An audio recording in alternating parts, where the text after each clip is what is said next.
Russian तेल क्या, Russian tanker जो भारत माल लेके आ रहे थे वो वापस मुड़ जाएंगे। पर सोना चांदी का ट्रेंड 1.5 लाख से ऊपर चल रहा है। हाँ। तो रोल ओवर ना करने की वजह से बड़ी बिकवाली आई और $5602 से सोना गिर के करीब करीब $4600 के आसपास आ गया। ये मार्केट क्या होती है, जो सटोरियों की मार्केट होती है ना, तो इसके आधार पर जब आप चलते हैं जो हो रहा है उसको अगर आप मान के चले तो आप मार्केट को बड़े अच्छे से स्टडी कर सकते हैं। उन्हें ये डर लग रहा है कि जो इतनी तेजी से एक बार गिरा वो दूसरी बार अगर इतनी तेजी से गिरा तो कहां जाएंगे। बिल्कुल गिर सकता है, इसीलिए मैं सलाह देता हूं कि थोड़ा थोड़ा करके करना चाहिए और लंबे वक्त के लिए करना चाहिए। पहली बार ऐसा हुआ कि नेट बोरोइंग आपके केपेक्स से कम है। Capex 12,20,000 crore, net borrowing 11,70,000 crore. बार बार चढ़ने उतरने में चोट लगती है, ये मैसेज मैं देना चाहता था। आपके जेब में 12 लाख रुपए की इनकम पे कोई टैक्स नहीं डालेगा, ये हर बार संभव नहीं है। इसका मतलब आप कर्ज में इतना नहीं डूबे हैं जितना जापान और यूएस का इस समय हाल है। भारत पर सिर्फ 18% टैरिफ अब लगेगा। ट्रंप ने कहा है कि अमेरिका ने भारत पर टैरिफ 50% से घटाकर 18% कर दिया। ट्रंप ने दावा किया है कि मोदी रूस से तेल खरीदना बंद कर देंगे और अमेरिका से ज्यादा तेल खरीदने पर राजी हो गए। जब तक ट्रंप साहब बने हुए हैं ना, वैसे ही मैं जो ट्रंप मूड इंडेक्स ऑफिस में हम रखते हैं, आज वो ऊपर को चढ़ी हुई है। औसतन 16% उस पर टैरिफ लगता था। क्या हम वो सारा छोड़ देंगे? मूड ट्रंप साहब का कब बदले, सुबह दोपहर शाम, कुछ नहीं कह सकते हैं। कोई स्थिरता नहीं है, बिल्कुल भी स्टेबिलिटी नहीं है। ये जो पेनल्टी थी 25% वाली, वो कैसे खत्म हुई है, जरा ये समझाइए। मैं कब कह रहा हूँ कि यहाँ से बेरोजगारी दूर हो गई? मैं कब कह रहा हूँ कि यहाँ अमीरी गरीबी का फर्क समाप्त हो गया? मैं तो ये नहीं कह रहा। आप ही तो अक्सर ये कहते हैं कि जब बिजनेस अच्छा होता है, ट्रेड अच्छा होता है, तो लोग कंपनियों में पैसा लगाते हैं। भारत सरकार की तरफ से एक स्पष्टीकरण अभी आना बाकी है। तो क्या आपने रूस की पुरानी दोस्ती को दरकिनार कर दिया और सस्ते तेल को दरकिनार कर दिया और आप अमेरिका के आगे झुक गए? नमस्कार, मैं हूं आपके साथ विशाल कालरा। भारत और अमेरिका के बीच लंबे समय से जिस ट्रेड डील का इंतजार था, सोमवार को अमेरिकी राष्ट्रपति डोनाल्ड ट्रंप ने उसकी घोषणा कर दी है। ट्रंप ने कहा है कि अमेरिका ने भारत पर टैरिफ 50% से घटाकर 18% कर दिया है। ट्रंप ने अप्रैल में 25% रेसिप्रोकल टैरिफ यानी कि जैसे को तैसा टैरिफ लगा दिया था। रूस से तेल खरीदने के कारण अगस्त में 25% की पेनल्टी भी लगा दी थी। इससे भारत पर कुल टैरिफ 50% हो गया था। भारत पर सिर्फ 18% टैरिफ अब लगेगा। अमेरिका रूसी तेल खरीदने के कारण लगा हुआ 25% टैरिफ हटा देगा। ट्रंप ने सोमवार की सुबह प्रधानमंत्री मोदी से फोन पर बात की। इसके बाद रात करीब 10:30 बजे ट्रंप ने सोशल मीडिया प्लेटफॉर्म पर ट्रेड डील की घोषणा कर दी। ट्रंप ने दावा किया है कि मोदी रूस से तेल खरीदना बंद कर देंगे और अमेरिका से ज्यादा तेल खरीदने पर राजी हो गए हैं। ट्रंप के मुताबिक जरूरत पड़ी तो भारत वेनेजुएला से भी तेल लेगा। भारत बाय अमेरिकन नीति के तहत अमेरिका से 46 लाख करोड़ करीब करीब $500 अरब से ज्यादा का सामान खरीदेगा। ट्रंप के ऐलान के बाद प्रधानमंत्री ने भी एक्स पर लिखा कि भारत के 1.4 अरब लोगों की तरफ से राष्ट्रपति ट्रंप का शुक्रिया। इसी पर बात करने के लिए अर्थशास्त्री शरद कोली हमारे साथ जुड़ गए। शरद जी, बहुत स्वागत है आपका। नमस्कार विशाल, आपको एफएम न्यूज के सभी फॉलोअर्स, सब्सक्राइबर्स, व्यूअर्स को मेरा अभिनंदन। ठीक है, मैं अगले मुद्दे पर बढ़ता हूं और सोने और चांदी का मुद्दा, मुझे लग रहा है पिछले 3 दिनों से सब लोग आपको सुनने का इंतजार कर रहे थे कि गोल्ड और सिल्वर के मार्केट में लगातार 3 दिन की गिरावट के बाद तेजी आ गई है फाइनली, और चांदी के दाम जो है वो करीब करीब 17,000 रुपए बढ़े हैं। 1 किलो चांदी का दाम अब 2,53,000 तक पहुंच गया। जो एक वक्त 4 लाख पर था वो 2,53,000 पर है। और पिछले 3 दिनों में चांदी की कीमत 1,60,000 रुपए कम हो चुकी है। सोने की कीमत करीब 5,000 रुपए बढ़ी है और 10 ग्राम सोने की कीमत 1,45,000 पर आ गई है। कोहली साहब, क्या हो रहा है सोने चांदी में? 4 लाख से 2,53,000 तक का आंकड़ा, और सोना भी गिरा, चांदी भी गिरी। आज फाइनली हम देख रहे हैं कि फिर बढ़ रहे हैं, लेकिन जो गिरावट थी वो तो जिस तेजी से बढ़े थे उससे दुगनी तिगनी तेजी से गिरावट आई। देखिए, इस समय जब हम बात कर रहे हैं तो चांदी 2,70,000 की है। पहले हमें ये बता देना चाहिए इस समय क्या पोजीशन है। हाँ। और सोना 1.5 लाख से ऊपर चल रहा है। हाँ। तो जो गिरे थे, हुआ क्या कि अमेरिका में जो 29 जनवरी को मंथली एक्सपायरी थी कॉमेक्स में, वहां पर सटोरिये ने लॉन्ग किए हुए थे। पिछले महीनों में वो लोग उसको रोल ओवर कर रहे थे। अब जो लोग कमोडिटी मार्केट समझते हैं, टेक्निकल बात है, वो कॉन्ट्रैक्ट को रोल ओवर करते हैं, सौदा कटता है, रोल ओवर हो जाता है। केविन मार्श साहब को ट्रंप साहब ने नॉमिनी घोषित किया। केविन मार्श साहब ने कहा मैं डॉलर को मजबूत बनाऊंगा। जैसे ही सटोरियो ने ये सुना, उन्होंने अपने कॉन्ट्रैक्ट्स को रोल ओवर नहीं किया। तो रोल ओवर ना करने की वजह से बड़ी बिकवाली आई और $5602 से सोना गिर के करीब करीब $4600 के आसपास आ गया। चांदी $120 से गिर के करीब करीब $80 से नीचे चली गई। तो ये इतनी भारी गिरावट देखी गई, परंतु ना सेंट्रल बैंक्स ने बेचा, ध्यान दीजिएगा विशाल, ना सेंट्रल बैंक्स ने बेचा, ना जेलेंस्की साहब, पुतिन साहब गले मिले, ना ही जियोपॉलिटिकल टेंशन कम हुई। डॉलर इंडेक्स 96 था, 97 तक आ गया केविन मार्श के बयान के बाद। इसके अलावा कुछ नहीं हुआ। तो कुल मिला के बात यह है कि खाली सटोरियों का एक सौदा काटने का बात थी, रोल ओवर ना होने की बात थी। इस समय सोना फिर $5,000 के आसपास बढ़ रहा है। अभी जब हम बात करें, सोना $4939 तक पहुंच चुका है। मैं उसी टाइम कहा था खरीदने का मौका है। जिन लोगों ने मेरी बात मान के खरीद लिया होगा, आज मैं पार्टी में जाने का मन नहीं, वो मुझे पार्टी में जरूर ले जाते। मैं ट्रम्प साहब की वजह से अभी पार्टी को होल्ड करके बैठा हूं क्लैरिफिकेशंस के लिए, पर वो लोग मुझे पार्टी में लेके जाते। मैंने कहा था खरीदारी का मौका है, क्योंकि जो फैक्टर्स इनको ऊपर नीचे ले जाते हैं वो जस के तस बने हुए थे। खाली केविन मार्च की मई में वो लेंगे। आप सोचिए ये मार्केट क्या होती है, जो सटोरियों की मार्केट होती है ना, ऐसा होगा फिर ये होगा, फिर ऐसा कल को हो जाएगा, फिर परसों ऐसा हो जाएगा। तो इसके आधार पर जब आप चलते हैं, जो हो रहा है उसको अगर आप मान के चलें, तो आप मार्केट को बड़े अच्छे से स्टडी कर सकते हैं। मुझे लग रहा है सोना और चांदी वापस वहीं जाएंगे। निवेश आप करना चाहते हैं तो अपने इन्वेस्टमेंट एडवाइजर से सलाह लेके कीजिए, पर सोना चांदी का ट्रेंड अभी भी बुलिश है, क्योंकि कोई भी फैक्टर उसमें से, और जब तक ट्रम्प साहब बने हुए हैं ना, वैसे ही मैं जो ट्रम्प मूड इंडेक्स ऑफिस में हम रखते हैं, आज वो ऊपर को चढ़ी हुई है, उसका डायरेक्शन ऊपर को है। ट्रम्प टीएमआई जो हमने प्लॉट कर रखी है, तो ट्रम्प मूड इंडेक्स पे नजर रखिए, दुनिया पे फैक्टर्स पे नजर रखिए, और आप सोने चांदी का भाव बहुत अच्छा। जिन लोगों को फोमो हो गया था विशाल, फियर ऑफ मिसिंग आउट, हमारे हाथ से ट्रेन निकल गई, उनके लिए गाड़ी रुक गई थी, चढ़ जाते ना उसमें। पर उन लोगों को ये डर लग रहा है, उन्हें ये डर लग रहा है कि जो इतनी तेजी से एक बार गिरा, वो दूसरी बार अगर इतनी तेजी से गिरा तो कहां जाएंगे। बिल्कुल गिर सकता है। इसीलिए मैं सलाह देता हूं कि थोड़ा थोड़ा करके करना चाहिए और लंबे वक्त के लिए करना चाहिए। ये जो एक स्टेशन पे चढ़ के दूसरे स्टेशन पे उतर जाते हैं ना विशाल, वो लोग नुकसान में रहते हैं, उनके गिरने का डर होता है। आप ट्रेन में चढ़ के बैठे और जहां पर ट्रेन मंजिल पे पहुंचे वहां तक रहें, तो आपको चोट नहीं लगेगी। बार बार चढ़ने उतरने में चोट लगती है, ये मैसेज मैं देना चाहता था। पर आप ही तो अक्सर ये कहते हैं कि जब बिजनेस अच्छा होता है, ट्रेड अच्छा होता है, तो लोग कंपनियों में पैसा लगाते हैं, बिजनेस में पैसा लगाते हैं। तो अब आप अमेरिका के साथ भी ट्रेड डील करके बैठे हैं, यूरोप के साथ भी करके बैठे हैं, तो यहाँ तो ट्रेड, बिजनेस, इन्वेस्टमेंट, इंडस्ट्री की बात हो रही है। अब वो अनिश्चितता का माहौल तो धीरे धीरे जा रहा है, इंपोर्ट एक्सपोर्ट बढ़ने की बात हो रही है। नहीं जा सकता विशाल, जब तक ट्रम्प साहब हैं कभी अनिश्चितता नहीं जाएगी। मैंने तो आपको कहा, मैं सुबह उठ के एज एन अर्थशास्त्री, मुझे लगता है आज मेरा नया जन्म हुआ है, क्योंकि ग्लोबल वर्ल्ड ऑर्डर और इक्वेशंस इतनी तेजी से बदल रहे हैं। और मैं क्यों कह रहा हूं, देखिए साउथ कोरिया के साथ उन्होंने अक्टूबर में डील करी थी, 15% टैरिफ लगाया था, और अब उन पे 25% है। अभी भी कुछ नहीं कह सकते हैं। मूड ट्रम्प साहब का कब बदले, सुबह दोपहर शाम, कुछ नहीं कह सकते हैं। कोई स्थिरता नहीं है, कोई निश्चितता नहीं है, बिल्कुल भी स्टेबिलिटी नहीं है। मैं कोई लॉन्ग टर्म बात अभी नहीं कह सकता। हाँ, सोने के लिए कह सकता हूं कि लंबे वक्त के लिए रखिए तो आपको मुनाफा देके जाएगा, थोड़ा थोड़ा करिए। बाकी कोई, कल जब मेरा नया जन्म होगा ना, तो फिर दोबारा से बात कर सकते हैं विशाल। लेकिन आपको लगता है कि इतनी सारी ट्रेड डील है, आपके मार्केट में फर्क पड़ेगा, आपकी इंडस्ट्री में फर्क पड़ेगा, आपके एक्सपोर्टर्स को धीरे धीरे खुश होने का मौका मिलेगा, चाहे उतना ज्यादा ना मिले लेकिन मिलेगा जरूर।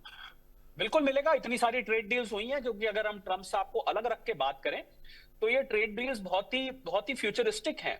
इसमें आपको बहुत पॉजिटिव देखना चाहिए। नए नए ऑर्डर्स आएंगे, निवेश आएगा, तो बिजनेसमैन को मैं समझता हूं बहुत फॉरवर्ड लुकिंग होना चाहिए। पर जब आप सोने चांदी की बात करते हैं, जब आप स्टॉक मार्केट की बात करते हैं, तो मुझे दूसरा चश्मा पहनना पड़ता है। जब आप ये बात कर रहे हैं, तो मैं दूसरा चश्मा निकाल के पहनना चाहता हूं, उसी चश्मे से बात नहीं करना चाहता। बस ये फर्क है। मैं उम्मीद करता हूं आप समझ रहे होंगे मैं क्या कहना चाह रहा हूं। सबसे पहले तो रात 10:30 बजे इस बात का ऐलान हुआ है, तो बहुत सारे लोग तो अभी समझ ही नहीं पाए कि हुआ क्या है, ये ट्रेड डील कैसे हुई, बात कहां बिगड़ी थी, और वो जो बिगड़ी हुई बात थी वो बनी कैसे, और इसका असर भारत पर क्या होगा। क्या ये वाकई भारत के लिए राष्ट्र हित की बात है, ये राष्ट्र हित वाली डील है कि नहीं है। देखिए, डील तो बहुत समय से तैयार पड़ी हुई थी। आपको याद होगा पहले भी एक बार बोला था कि मोदी जी ने मेरे से बात नहीं करी, राष्ट्रपति ट्रंप ने बोला था। डील तो तैयार पड़ी थी, और हमारे कॉमर्स मिनिस्टर ने स्टेटमेंट दे दी थी कि कोई स्टिकी पॉइंट्स नहीं है। अब स्टिकी पॉइंट्स अब कुछ नहीं है, बॉल खाली उनके कोर्ट में थी, उन्हीं को जवाब देना था, उन्हीं को विचार करना था, उन्हीं ने सब करना था। हमने तो अपनी जो टर्म्स एंड कंडीशंस थी, जिन चीजों पे हम राजी हो सकते थे, हमने पहले ही रख दी थी। पर अभी ये डील बहुत, पहली बात तो स्वागत करने योग्य है। 50% से जो रशियन ऑयल वाला 25% था पूरा उड़ गया। बाकी जो रेसिप्रोकल था वो उस 25 में से भी 7 उड़ गया, 18 रह गया। बहुत सारे टेक्सटाइल के एक्सपोर्टर्स, जेम्स एंड ज्वेलरी के एक्सपोर्टर्स, मरीन प्रोडक्ट्स के एक्सपोर्टर्स, लेदर के एक्सपोर्टर्स, फुटवेयर के एक्सपोर्टर्स, और फार्मास्यूटिकल के एक्सपोर्टर्स, केमिकल्स के, इंजीनियरिंग गुड्स के, इलेक्ट्रॉनिक्स के, बहुत लंबी लिस्ट है सामान जो भारत से जाता था। तो वो इस बात को लेके खुश हैं। काफी टाइम से उनका काम रुका हुआ था, उनके यहाँ लोगों की नौकरी के लाले पड़ गए थे, उनका शौक, खासकर वो कंपनी जो खाली अमेरिका के लिए काम करती थी। तो स्वागत करने ही करा मैं मदर ऑफ ऑल डीज हमने ईयू के साथ करा। मैं तो कह रहा हूं कि मदर भी थे, फादर भी आ गए साथ में। नहीं तो लेकिन शरद जी इसके दो हिस्से थे, इस टैरिफ के दो हिस्से थे। एक तो 25% था रेसिप्रोकल टैरिफ जैसे को तैसा, और दूसरा 25% था अपर पेनल्टी कि आप रूस से तेल खरीदते हैं साहब। तो पहले रूस वाले एंगल को जरा चर्चा कर लेते हैं। क्या भारत ने रूस से तेल खरीदना बंद कर दिया है या बंद करने का फैसला ले लिया है और यह विश्वास दे दिया गया है? इसे लेकर विपक्ष सवाल पूछ रहा है कि अगर रूस आपको सस्ता तेल दे रहा था तो क्या आपने रूस की पुरानी दोस्ती को दरकिनार कर दिया और सस्ते तेल को दरकिनार कर दिया और आप अमेरिका के आगे झुक गए, इसलिए ये 25% टैरिफ कम हुआ है? ये जो पेनल्टी थी 25% वाली, वो कैसे खत्म हुई है, जरा ये समझाइए। देखिए, पहली बात तो अभी ट्रुथ सोशल पे राष्ट्रपति ट्रंप ने डाला है, भारत सरकार की तरफ से एक स्पष्टीकरण, एक क्लैरिफिकेशन, एक रैटिफिकेशन अभी आना बाकी है।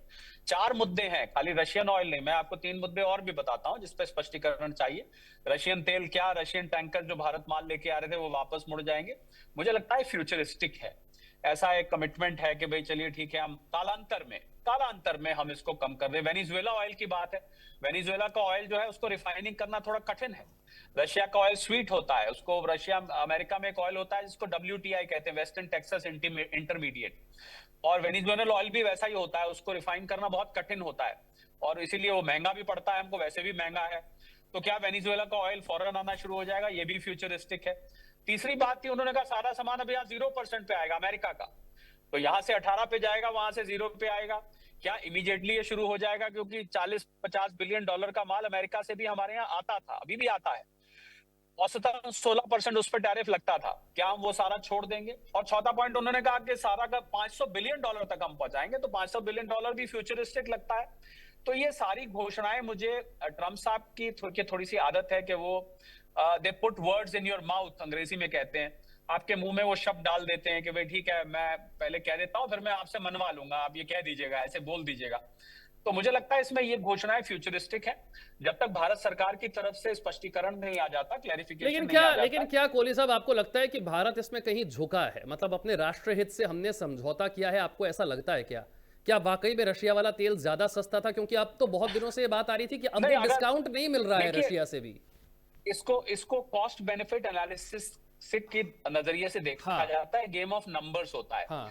कि जितनी बचत हमारी रशिया के ऑयल, करीब $2-3 का फर्क था। मैं आपको अभी जो हाल का फर्क था, एक जमाने में कोविड के टाइम पे $15-20 था, अभी $2-3 का फर्क था।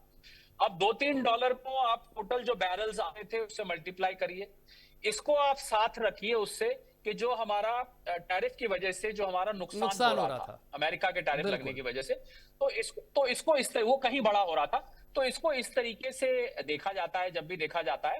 पर अभी मैं फिर ये दोहराना चाहूंगा इस बात को विशाल, कि हमें इंतजार करनी चाहिए भारत सरकार की तरफ से एक प्रेस कॉन्फ्रेंस या एक स्पष्टीकरण या एक रैटिफिकेशन या एक क्लैरिफिकेशन, जो मर्जी इसको आप नाम दीजिए, कि भारत सरकार कहां तक अभी जो पॉइंट्स ट्रम्प साहब ने बोले हैं उनको भारत सरकार स्पष्ट करेगी। बाकी जो डील हुई है उसके फाइन प्रिंट अभी सामने जब तक नहीं आएंगे विशाल, तो मुझे लग रहा है, मैं पार्टी जाने की वेट कर रहा था कि मैं पार्टी करूं, क्योंकि बहुत सारे एक्सपोर्टर्स मुझे जानते हैं, मैं उनसे जुड़ा हुआ हूं, और वो भी बुला रहे थे कि आइए रात को पार्टी पे चलेंगे। मैंने कहा रुक जाइए, पार्टी पे आऊंगा जरूर, पर थोड़ा सा स्पष्टीकरण इस पे आ जाए विशाल। एक शशि थरूर ने बात कही, उन्होंने कहा कि $700 अरब का तो आपका टोटल इंपोर्ट बिल है, और ट्रम्प साहब तो कह रहे हैं कि $500 अरब का सामान तो आप हमसे ही खरीद लेंगे, तो बाकी देशों से माल खरीदना बंद कर देंगे क्या? सिर्फ अमेरिका से ही खरीदेंगे?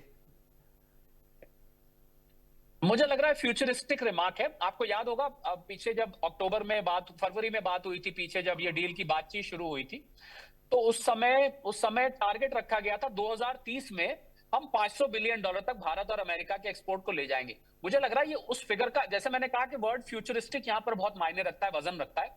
ये सारी फ्यूचरिस्टिक बातें हैं, ये आगे के लिए एक प्लान है, एक रोड मैप है। और ट्रम्प साहब देखिए बहुत उत्साह में आके, आपको पता ही है ट्रम्प साहब के बारे में, हम और आप कई दफे बात करते रहते हैं, वो बात कुछ ऐसी कह जाते हैं कि दूसरा इसको हाँ करवा लेंगे और हेडलाइन नंबर्स बना देंगे, तो कुछ हेडलाइन भी वो बना देते हैं। एक तो कृषि को लेकर भी मुझे लगता है कंफ्यूजन है। एक बात जो कही गई कि अमेरिका के कृषि उत्पादों के लिए, प्रोडक्ट्स के लिए भारत का मार्केट खुलेगा, और भारत इसके लिए लंबे समय तक राजी नहीं था, क्योंकि हम अपने किसानों का बुरा होते हुए देख नहीं सकते, उनका नुकसान होते हुए देख नहीं सकते। अब वो कह रहे हैं कि कृषि उत्पादों के लिए भी मार्केट खुल जाएगा, तो वहां फिर कंफ्यूजन है। जो आप कह रहे हैं वो नहीं बिल्कुल नहीं बात नहीं ठीक नहीं है। नहीं नहीं, नहीं, ये मैं बिल्कुल नहीं मानता हूं। ये इस पे कोई कॉम्प्रोमाइज नहीं होगा, इस पे आप बिल्कुल रेस्ट अश्योर्ड।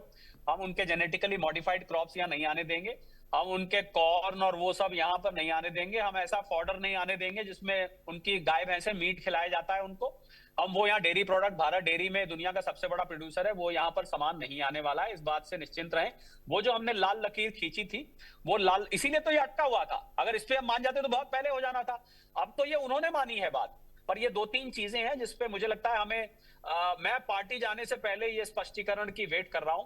मैं जब तक पार्टी पे अपना प्लान फाइनल नहीं कर रहा जाने का, सेलिब्रेट करने का, मार्केट सेलिब्रेट कर रही है, शेयर मार्केट।